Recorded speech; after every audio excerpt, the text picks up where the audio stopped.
Bronny James just fell hard in ESPN mock drafts, and now even his dad has to admit he isn't an NBA level talent. A year ago, ESPN put Bronny as the 10th pick of the 2024 draft. It was obviously way too high, probably just done for clicks, but people still thought he was going to be a first round pick this year. Near the end of his first year at USC, he has now fallen to the second round of 2025. That's right, mock drafts just bumped him an entire year back. LeBron, unsurprisingly, hopped on Twitter. He scolded NBA media for scrutinizing his son, telling them to just let a kid be a kid. Yeah, the same LeBron that said earlier this year that Bronny could play for his Lakers right now. A little hypocritical, but hey, he's a dad. Either way, it's time to admit it. Bronny James is just not an NBA level talent. What do you mean? I don't want to see Bronny play with his dad. I really don't. Why? I went through something similar. It was a very similar situation. Right now his numbers don't scream pro. He's not a top 10 pick. He's not a lottery pick. He's none of those things. I was all those things. There was a hope that LeBron and Bronny would be the next great father-son duo in the league. Not all of these duos exceeded their dads like Steph and Clay. But even for Tim Hardaway, Gary Payton, Bill Walton, Dolph Schayes, having a kid follow your footsteps in the NBA is awesome for your legacy. Sorry, LeBron, your son's just not good enough. For most guys, it's not even an option. Michael Jordan's son Marcus had a solid career at UCF, but never even sniffed the NBA. Shaq's son Sharif can't make it out of the G League. And what about all the guys whose kids never even played ball? But LeBron's son, that was supposed to be different. When LeBron was Bronny's age, he was the chosen one.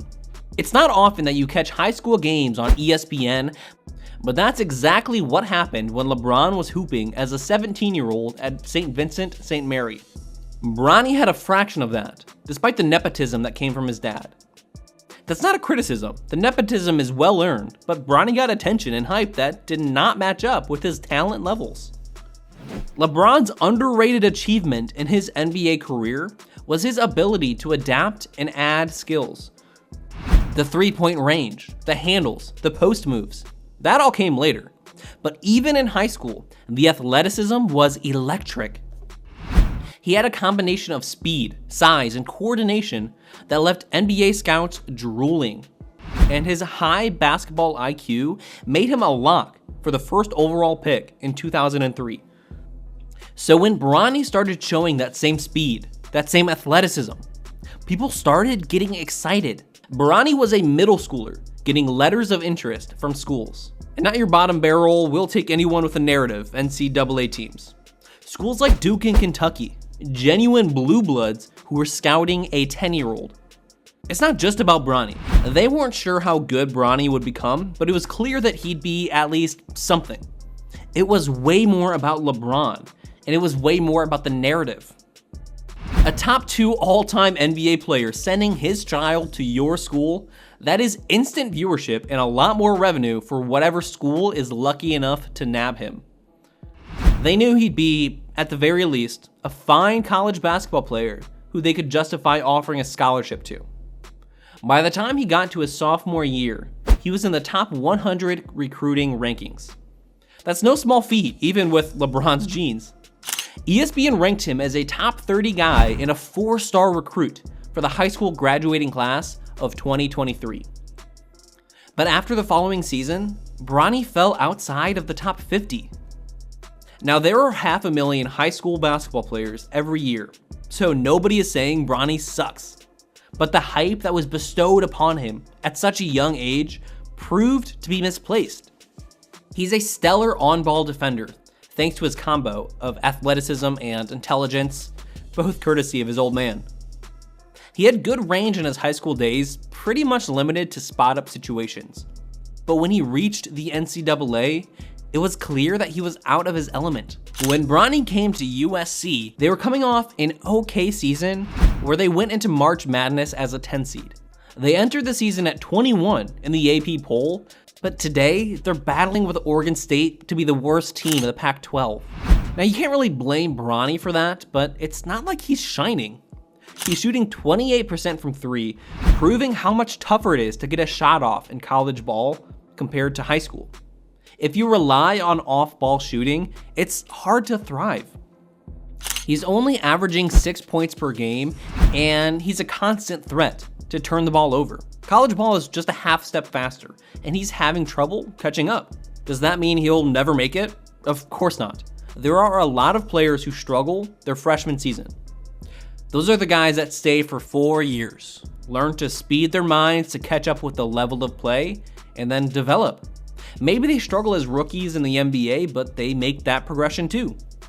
But most of those guys, actually all of those guys, didn't have the benefit of knowing they'd be drafted because of their dad. Again, it's not criticism, it's not even really accusing teams of nepotism.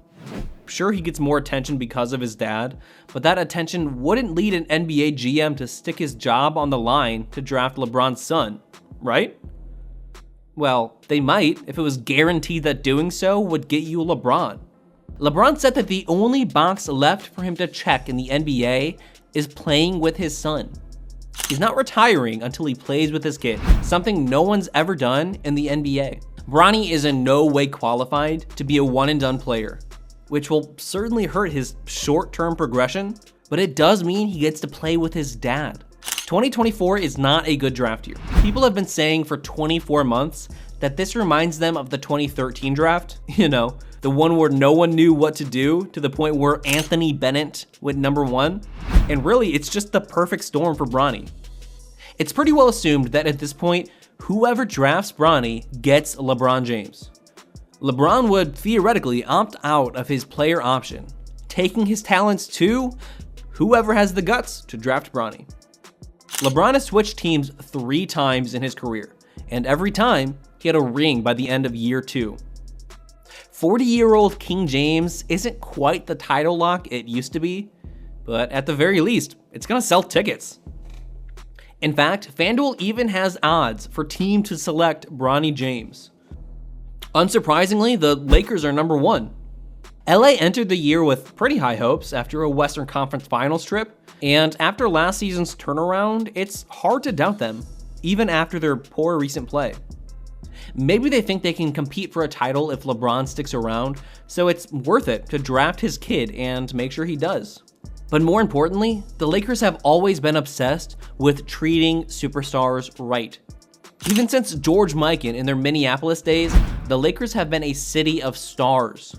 They know that in this league, having a top 5 guy means having a shot at a title. So when the Lakers have one of those guys, even when he's aging, they need to treat him right. That's why they made Kobe the highest paid player in the league, even when he was long past his prime. It's proving to the next flock of free agent superstars that this is a team that will do right by you as long as you're a top player in the league. Do you think the Lakers will draft Bronny to keep LeBron? Or will it be one of his past teams? The Heat have the second best odds to draft Bronny. Under Pat Riley's regime, winning has always been the most important thing. It wouldn't be crazy to see them draft Bronny, get LeBron, and compete for a title on a team that's made the finals twice since 2020, right? The Knicks are tied with the Heat for the second best odds, going up a little bit after LeBron referred to MSG as the Mecca. At number 4 in Bronny odds are the Cleveland Cavaliers. It's poetic, right? Him coming back home for a second time. Do you think it's worth it to draft Bronny in the first round, even though he's underqualified, to get LeBron for maybe 1 year? Will he go in the lottery in the second round or not at all? Let us know in the comments, then watch one of these videos next. Listen to The Wrong Opinion, useless NBA trivia, and garbage rankings for more NBA content.